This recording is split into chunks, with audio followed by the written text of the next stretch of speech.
Alright, it's called Travis picking because of Merle Travis, and today we're going to break it down, alright? Here's a really cool finger style for your guitar that you can play in a lot of different ways, a lot of different keys, and this is just the foundation. This is just going to get you going, but with this you can kind of maybe break out of your picking shell and add a little diversity to your guitar playing, alright? So, stay tuned, follow me, pay attention, we're going on a journey. Come on in.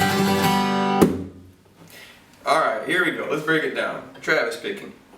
So the very first thing you need to know is we have palm muting, but only for our bass notes, alright? You don't want your bass notes to ring out. You want them to sound fleshy, chunky.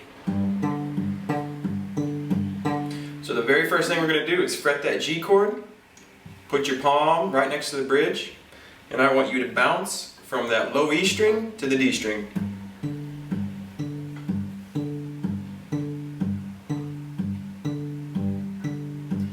When you're watching TV, when you're home alone, when you're in between songs, when you're practicing your scales, you should make this an exercise because that's the metronome, that's the foundation, that's going to be everything you need to be a successful picker, Travis picker, okay? So, practice that until you get it. And then we're going to start to add the embellishments, the hot sauce, the ornamentation, if you will, okay? So, the next step, we want to get something that sounds like this. And to do that, on our first bass note, on the one beat of our first measure, our first bar, we're going to pinch both E strings. Or if you want, you can pinch the E and the B, I-E and the B, for a fuller sound. And it's going to go from there to the bass. Just practice that.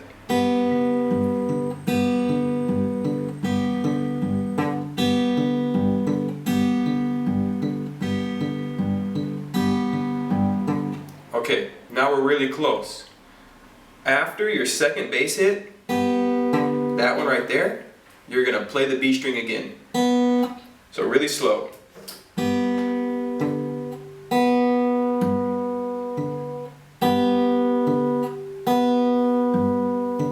But that's going to be in between on a 1 and 2 and. That 2 and is where you want that note.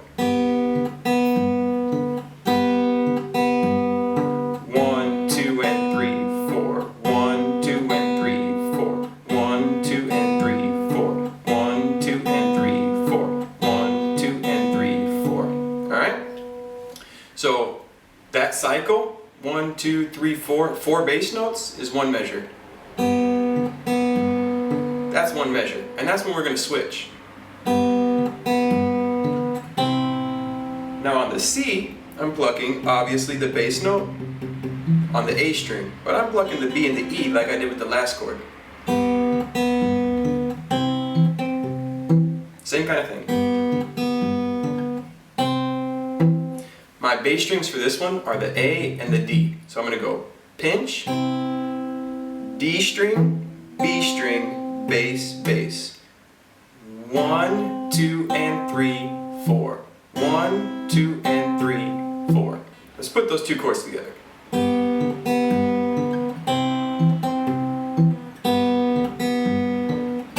Ooh! What happens next? Alright, we're going to the D chord here, okay? Now for the D, I'm playing the same bass notes as the C. So technically this is an A over D, or it's an inverted chord. It's an inverted chord. But that's okay. It's going to sound okay. Just play the exact same pattern you did for the C. 1,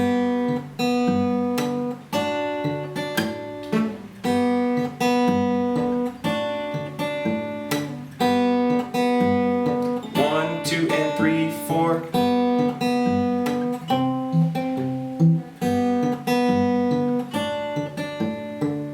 Okay, now some tips. This is a very basic intro, okay? You can do a lot more embellishing than what I'm teaching you today. I just wanted to get you started with the bass note and the ideas. But one last quick idea before I go. This is 1, 2, and 3, 4. But on the last D, I'm going to go 1, 2, and 3, 4. You don't need a whole measure for a chord, so check it out.